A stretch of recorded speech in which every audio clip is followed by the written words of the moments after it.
अस्सलाम वालेकुम दोस्तों, आज मैं आपको एक ऐसा कहानी बताना चाहता हूँ जो अपने आप में एक सबक है, जिसको सुनकर आपका दिमाग हिल जाएगा और आप सोचने पर मजबूर हो जाएंगे कि क्या ऐसा भी हो सकता है। तो लीजिए शुरू करते हैं। एक मस्जिद में एक इमाम नमाज पढ़ा रहा था। कुछ दिन बाद उसके दिल में एक ख़याल आया कि नमाज तो मैं पढ़ा रहा हूँ, सर्दी का मौसम भी है, ठंडी भी बहुत जोरों की है, क्या करूँ, वज़ू बनाऊँ या ना बनाऊँ। चूँकि वह इमाम निहायत आलसी और कामचोर था। आखिरकार सर्दी की वजह से उसने बग़ैर वज़ू के नमाज पढ़ा दिया और ख़ामोश रहा। दूसरे वक्तों में भी उसने ऐसा ही किया। मुक्तदी को कुछ पता न चला। वो लोग सोचे इमाम पहले से ही वज़ू बनाकर बैठे हैं। आखिरकार उसका हौसला और बढ़ गया, यहाँ तक कि उसने नापाकी के हालत में भी नमाज। कुछ दिन तक ऐसा ही चलता रहा। फिर उसके दिल में ये ख़याल आया कि ये दीन ठीक नहीं है। नौज़ बिल्लाह, अगर ये मज़हब अच्छा होता तो मुझे कोई नुकसान अब तक हो चुका होता या अल्लाह मुझे सज़ा ज़रूर देता, लेकिन मुझे तो अब तक कुछ नहीं हुआ। इसका मतलब यह है कि मज़हब बिल्कुल गलत है। नौज़ बिल्लाह। आखिरकार उसने इस मज़हब को छोड़ने का पूरा इरादा कर लिया और फिर दूसरे मज़हब में जाकर अपना दाखिला ले लिया, यानी अपने आप को पूरी तरह दीन इस्लाम से दूर कर लिया और गैर मज़हब को कबूल कर लिया। यहाँ तक कि मस्जिद में इमाम ना रहने की वजह से लोगों ने दूसरे इमाम को रख लिया।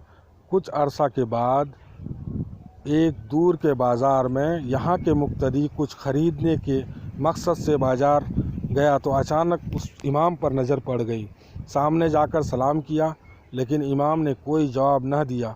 ये परेशान हुआ, आखिर क्या बात है, इमाम ने जवाब न दिया। मुक्तदी और आगे बढ़ा और जाकर पूछा, हजरत क्या बात है, आपने जवाब नहीं दिया मेरे सलाम का। इमाम बोला, जब से मैं उस मस्जिद को छोड़ा हूँ मैंने वो मज़हब ही छोड़ दिया। मुक्तदी ने उसको वजह पूछी कि आखिरकार इतने सच्चे मज़हब को छोड़ने का आपने क्यों अपने आप को बर्बाद कर लिया। इमाम ने कहा, मुझे तो इसमें कोई सच्चाई नज़र नहीं आई।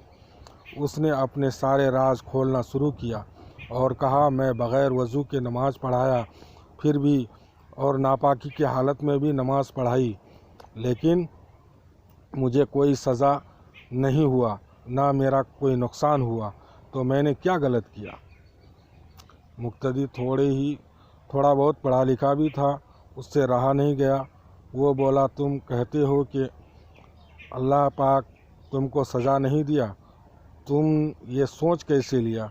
अल्लाह रब्बुल इज़्ज़त ऐसे इंसान को बग़ैर सज़ा दिए छोड़ता नहीं है। जो अल्लाह के कामों को उसके ख़िलाफ़ करता है उसको दुनिया और आखिरत दोनों जगह ज़लील करता है और दर्दनाक सज़ा देता है। तुम्हारा सज़ा यह है कि अल्लाह पाक तुमको धक्के मार कर दीन इस्लाम से निकाल दिया, और ऐसे इंसान के लिए हमारे इस्लाम में कोई जगह नहीं है। ऐसा घटिया और बेकार काम करने वाले के लिए यहाँ तो क्या आसमान में भी अच्छी जगह नसीब ना होगी। इतना सुनते ही इमाम को समझ में आया कि वाकई मुझे तो सज़ा भी मिल गई और मुझे दीन से भी निकाल दिया गया और मुझे पता भी नहीं चला। किसी ने सच ही कहा है कि अल्लाह की लाठी में आवाज़ नहीं होती और अल्लाह के पास देर है अंधेर नहीं। देर का मतलब यह है कि इंसान को मौका दिया जाता है कि वो तौबा कर ले, और जब बुराई से सारी हदें पार कर लेता है तो अल्लाह की पकड़ में फिर देर नहीं लगती। आज हम इस किस्से से ये मालूम किए कि दीन के साथ कोई छेड़छाड़ बिल्कुल माफ़ी के लायक नहीं है। तो दोस्तों, कैसा लगा आज का ये किस्सा ज़रूर बताएं। हमारे चैनल को सब्सक्राइब करें और शेयर करें।